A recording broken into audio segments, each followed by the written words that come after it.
Hey everybody, it's Mike from the Mike Wagner Show, powered by Sonic Web Studios. Visit online at sonicwebstudios.com for all your needs. Looking for a professional website without breaking your budget? Sonic Web Studios is the answer. Sonic Web Studios offers fast, affordable custom web designs at below the competition way. Call today at 1-800-303-3960. That's 1-800-303-3960. Or email to support at sonicwebstudios.com. Mention the Mike Wagner Show, get 10% off your first order. Sonic Web Studios, take your image to the next level. Also, the Mike Wagner Show can be heard on the MikeWagnerShow.com. You can check our Facebook page at Facebook.com/The Mike Wagner Show. You can download and listen on Facebook, SoundCloud, Spreaker, Spotify, and iHeartRadio. Also on Anchor FM, Radio Public, iTunes, Google Play, and Apple. Take the Mike Wagner Show with you on any mobile device and subscribe to the Mike Wagner Show on the YouTube channel. We're here with a wonderful gentleman from the New Jersey area. He's a former police sergeant turned country singer. He's now in Nashville, Tennessee. He's been influenced by Garth Brooks, Freddie Mercury, Elvis, and Tim McGraw. And I'm sure he'll throw in some other artists as well, too. He's got some singles out right now, which he doesn't have an album yet, but he's currently working on it right now. He's got Having a Good Time, Share the Morning Light, I See Trouble Coming, This Is the One, and more. And, of course, he shared the stage with a numerous artists. We'll get to that. But right now, live, ladies and gentlemen, from Nashville, Tennessee, and singing the blues away. And he's chasing off some frogs right now as we speak. But then when we have him on next time, he'll definitely get the frogs out and pull out the sixth string. Ladies and gentlemen, live from Nashville, Tennessee, the Music City, the Music Man himself, Scott DeCarlo. Scott, good morning, good afternoon, good evening. Thanks for joining us today. Hey, Mike. Thanks for having me. I'm honored. Hey, no problem. So you've been in New Jersey for quite some time. You're a former police sergeant turned country singer. You're now in Nashville, Tennessee. You've been influenced by such pop artists like Garth Brooks, Freddie Mercury, Elvis, Tim McGraw. You got some singles out. You share the stage with Lee Brice, Rodney Atkins, McCreary, and more. You got some singles out, and you've got some works as well, too. And an interesting story how you went from a police sergeant to being a country singer. But first of all, just tell us how it got started. How music got started? Yes. Or how you got started, I should say. I guess I got started with music at an early age. I knew at an early age that that's what I wanted to do, but I really didn't start pursuing it till I was a bit older. It was always an itch for me. I was always writing things, and I was in high school and stuff. And I guess I started playing out about 15 years ago, and was told what I was doing was really cool, but I was trying to be real rock and roll, and it wasn't really happening for me rock and roll wise. And the producers and stuff that I was working with, they basically said, hey, look, man, this stuff is real country, and you should probably pursue the country music genre instead of trying to be something that you're not. Just naturally you're in the country market. And so that's how I ended up going to Nashville after meeting a friend, a fellow who became a friend from Texas who lived in Nashville at the time, was a songwriter, and I went there and started co-writing with him in 2008. Mm-hmm. And also, too, with you being in New Jersey, how'd you get influenced by country? Well, like I said, I wasn't super influenced by country. I was kind of pointed in that direction, but I loved country. I was fortunate enough, way back when I got to see Garth Brooks in the park, Central Park in New York. I was introduced to Tim McGraw, at an early age, the Indian Outlaw record, and, Alan Jackson, and, some really cool guys that are still doing it today, but back then it was just this really great sound that I fell in love with. That's amazing, too. And you also worked as a police sergeant as well, too. So tell us how you got in the police force. Well, that's actually a pretty funny story. I got a friend of mine who we're college age, I guess, and we all kind of shared a house, and we all paid the rent together and whatnot. And one of my buddies come home one day, and he said, hey, check out this pamphlet. Let's let's become cops. Oh my goodness. and I was like, what? And he's like, yeah, it's like $25. You got to take a test, and you become a cop. It's got great security and benefits. And, I said, you know what? I said, we got a few problems. I hate tests. I don't have $25 and I don't like cops. Uh-huh. But ironically, I ended up taking that test. And, to this day, he's not a cop. He never actually did become one, but I spent quite a few years doing it.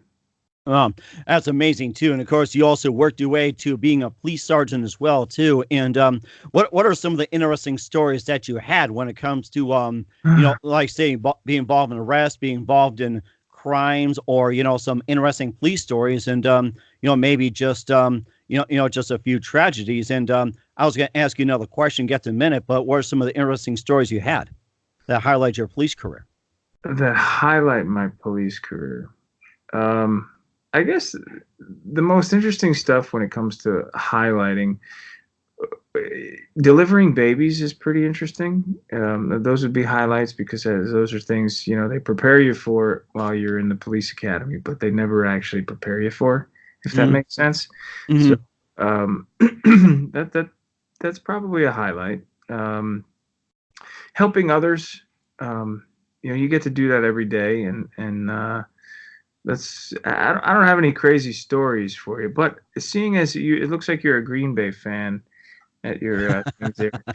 But that's part of my studio. I'm a mix of everything, as you could tell. Okay, so I've got a story that I tell people that excuse me, that I meet. I worked in East Rutherford, New Jersey, and it's around the Meadowlands. So around the Meadowlands, when I started my job, I was basically at the beginning of the football season asked by one of the captains, to choose a team. That basically everybody on the job there chose a team and whatnot. I didn't really know how to go about choosing a team because I grew up a Dallas Cowboy fan. Although most of my family were Giants fans, I had always just had an affinity for the Cowboys. So the Jets and Giants play in East Rutherford. So, the captain said, hey, choose a team. So I asked him if he would allow me to choose the team at the end of the season. And he thought that was a bit weird, but I had my reasons. So at the end of the season, he came and he said, hey kid, what team are you choosing and why?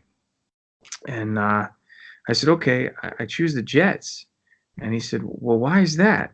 And I said, well, everybody that we dealt with this year on the Giants, anytime you arrested them or wrote them a ticket or, you had to deal with them, in a negative way, they were always whining, oh, I didn't do it, kind of thing. And, any Jets fan that you had to deal with, they immediately just threw their arms up and said, yeah, I did it. Take me away.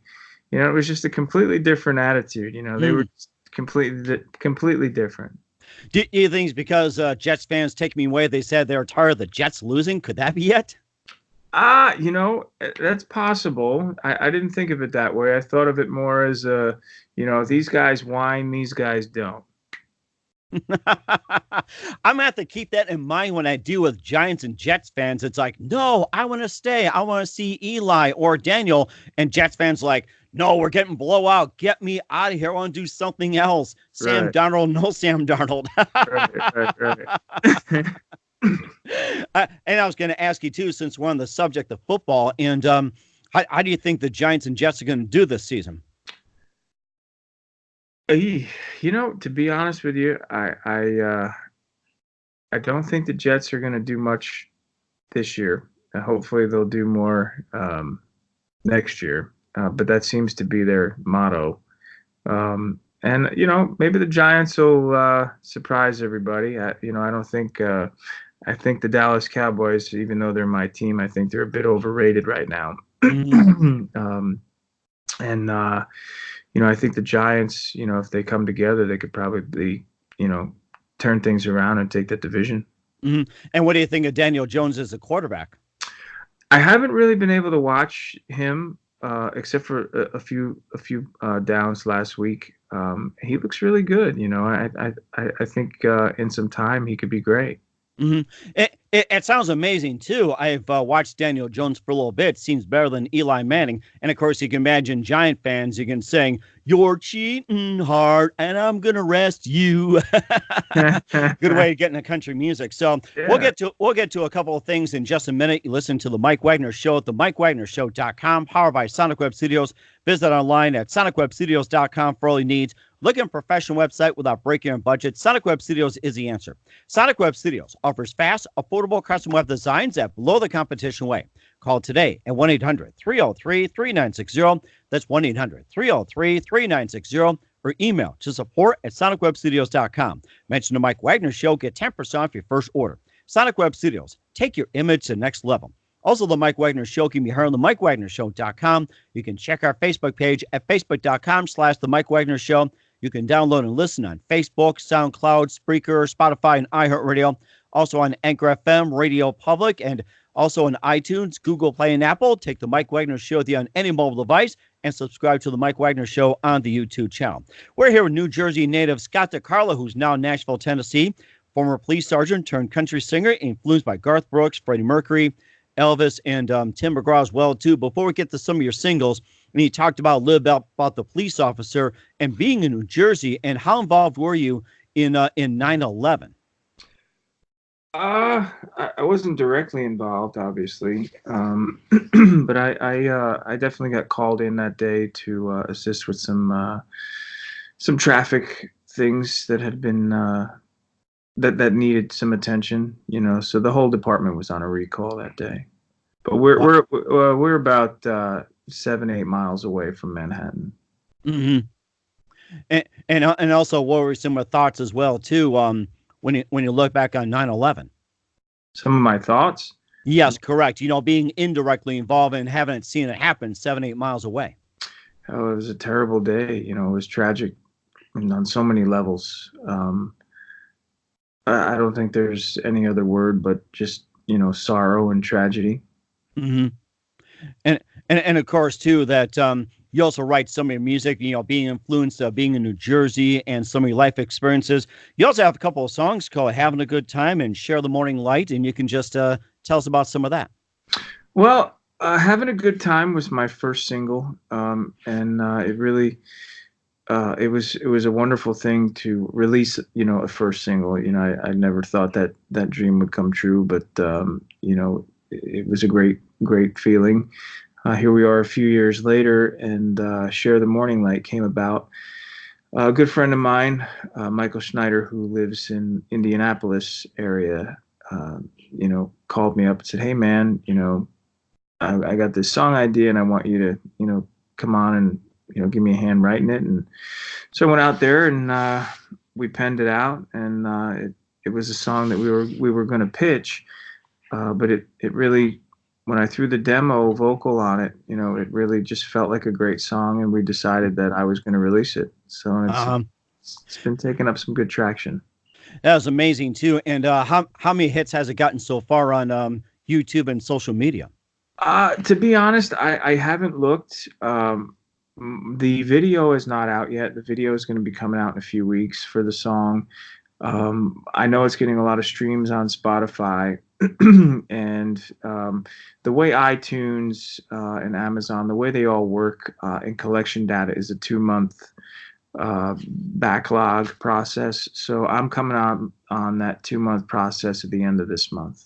Mm-hmm. So I'll have better numbers by then.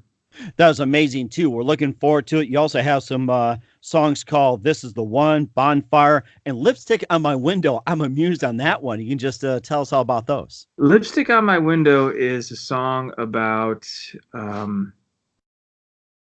a young couple who basically, the young lady is a little bit wild, and she decides to take her lipstick and write "I love you" on the inside of the car window.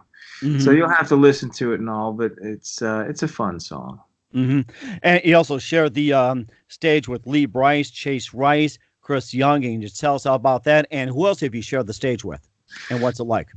There were so many, just a bunch of great artists, Chris Jansen and Rodney Atkins included.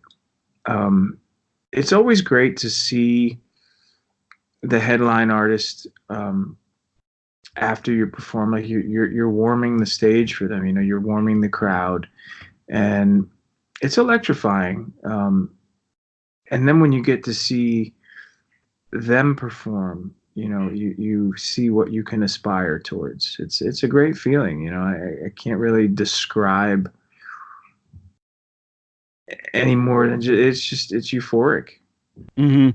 As something as well too. And what draws your inspiration into writing most of the lyrics? Inspiration comes from so many different places. It comes from life experience. It's come from dreaming, daydreaming, friends talking. Somebody walking by could just potentially say something. Go, hey, you know what? There's a song in there, and you just you kind of dig into your own emotions, and you try to write it the best way you know how. Mm-hmm. And we're also most of the songs as well too. Was it also have to do with your police work or being out in the field too, or? No, I've never written about any of that. No. Okay. All right. We're just checking here when we have a couple of questions here. We'll get to that. You listen to the Mike Wagner Show at the MikeWagnerShow.com, powered by Sonic Web Studios. Visit online at SonicWebStudios.com for all your needs. Look at a professional website without breaking your budget. Sonic Web Studios is the answer. Sonic Web Studios offers fast, affordable custom web designs that blow the competition away. Call today at 1-800-303-3960. That's 1-800-303-3960. Or email to support@SonicWebStudios.com. Mention the Mike Wagner Show. Get 10% off your first order. Sonic Web Studios. Take your image to the next level. Also, the Mike Wagner Show can be heard on the MikeWagnerShow.com. You can check our Facebook page at Facebook.com/The Mike Wagner Show. You can download and listen on Facebook, SoundCloud, Spreaker, Spotify, and iHeartRadio. Also on Anchor FM, Radio Public, iTunes, Google Play, and Apple. Take the Mike Wagner Show with you on any mobile device and subscribe to the Mike Wagner Show on the YouTube channel. We're here with country singer Scott DeCarlo, who a New Jersey native, now living in Nashville, Tennessee, former police sergeant turned country singer. And you've been influenced by Garth Brooks, Freddie Mercury, Elvis, and Tim McGraw, and just combining that sound. And who are some of your other influences that also influence your sound and growing up? Growing up, I was completely a rocker. I loved, listening to bands like Journey and ZZ Top or Ted Nugent, Leonard Skinner,